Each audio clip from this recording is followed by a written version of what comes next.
Welcome everyone, my name is Sujit and Saad, and today felt like a fun day to record a treatment that all dentists needs to do at some point in our lives. So, I have a patient coming in later who needs a chipped tooth fixed, so here I am getting everything ready beforehand. So, for this procedure we need a few different instruments. Personally, I prefer tapered diamond burr on a handpiece for the first stage, which is beveling, and then the needle point burr so I can create more of a natural looking appearance with better retention. I'll explain later on.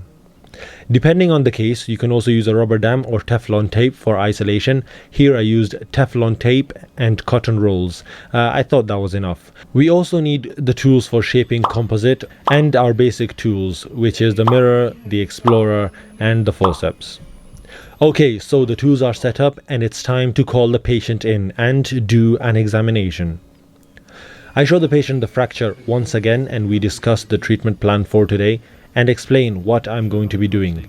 This is essential because we want the patient to feel comfortable and to know what the treatment entails. You want to manage expectations.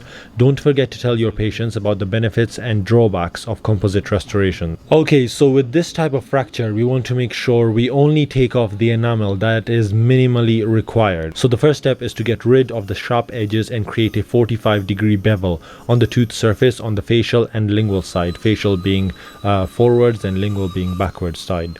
Okay, this will allow for good micromechanical retention and bonding of the composite to the tooth. Now we need to create a jagged surface at the area that is trimmed down. This gives the composite we place a natural looking translucency, so it's always good to have. You'll notice throughout this procedure, a lot of stuff isn't essential, but it's always better to do because every little detail adds to the final picture. One of the main purposes of this restoration is aesthetic, so every little bit adds on to it. So stage 1 is complete and this is what it looked like. Yes, on the playful side. Yeah.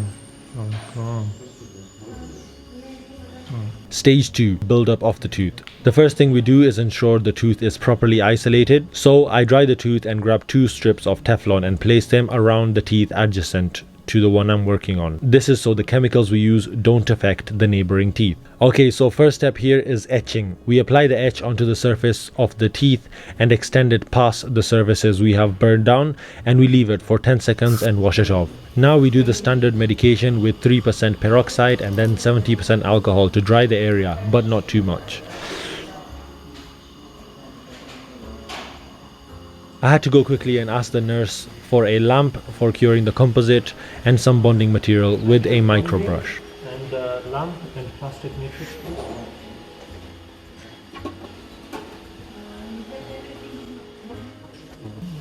So have you got the right things? Come, let's put this on first.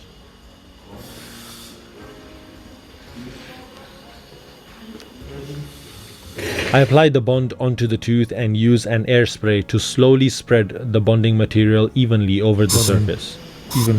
And use a UV cure lamp for 20 seconds to cure the bonding agent. Open up my custom composite instruments only for my VIP patients. And pick up some composite and place it on the surface of the tooth. Because this was the patient's second time, I already knew the shade of composite to use. If it's the first time, then you can place a little bead of composite on the tooth before etching and bonding. The first step of the build-up is to build the palatal shell. What I do is place a matrix behind the tooth and place composite on it and then slide it back and press it against the oral side of the tooth. Now I shape the incisal edge. Here I'm taking excess composite off of the palatal shell. With composite it's better to build it up with thinner layers so it can properly cure, which makes it stronger and last longer. Now I cure the shell from the front facially and then from the back palatally of the tooth. I want to make sure I cure all the sides because this is the base of the buildup. The lingual surface looks smooth. Let's continue with the buildup. Now I use our normal explorer to check for undercuts and remove small excess composite materials. Now at this stage the shape is slowly coming together, but it's nowhere near perfect. The next step is to make it look symmetrical like the other lateral incisor. I use the needle point burr to make some adjustments to the composite. Here I'm adding composite to the facial surface of the tooth to finish the buildup. After each small amount of composite, I compare it to the other lateral to make sure it matches the dentition and re-cure it.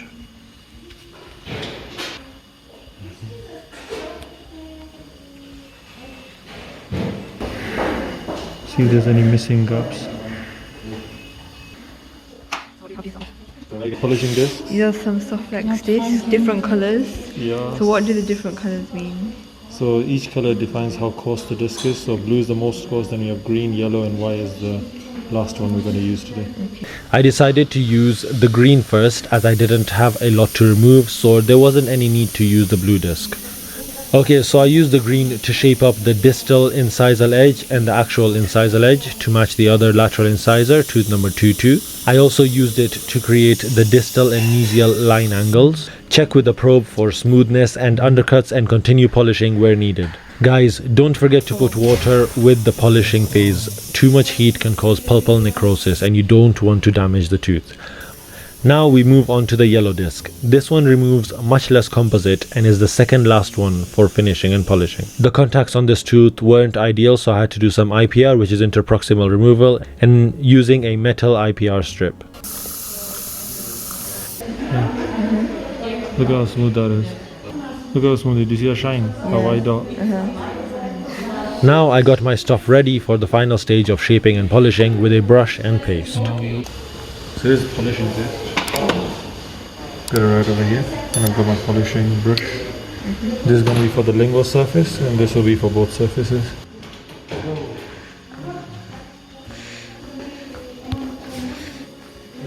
But first, we need to check the occlusion. I asked the patient a series of questions, and it's time to make some adjustments to the tooth until the patient can bite normally. Tiny gap left. Oh, there's a gap between them. Yeah, that's fine, that's fine. I think the lingual is a bit too big, that's why I got this. So I'm going to be taking some of that off. Okay. And this should work very well. I had to use articulating paper to find the points of contact and reduce them a few times till the patient was happy. Just many small bites, those are tiny bites, those are them. Yeah. Is that one corner on the lingual surface? Paper, Have another bite. reduce. Paper, Lie down. reduce. Paper, I reduce. feel like this is the longest part off. Then I used a brush and paste to do the final polishing on both the facial and the palatal side. Washed it off, dried the tooth, and we were done. It was time to show my patient the pictures of before and after, and this is his reaction. Same line as well. You happy with it? Yeah, I'm really happy about it. Happy with the treatment? Yeah, really smooth procedure though. We went through some stuff, less than them did, but we made it, yeah? Yeah, spot on. Thank you so much for that. Thank you so much. Alright guys, that was basically it for today's treatment. Had an amazing transformation. What do you think, Ramona? Yeah, you did a great job. So anyway, we did the lateral incisor. He was happy with the treatment. I was happy that he was happy. And yeah, it's an amazing day. This is what we're here for. We're here to change lives. So if you did enjoy this video, give it a thumbs up. Subscribe to this channel if you're new around here. And I'll see you guys in the next Video. video.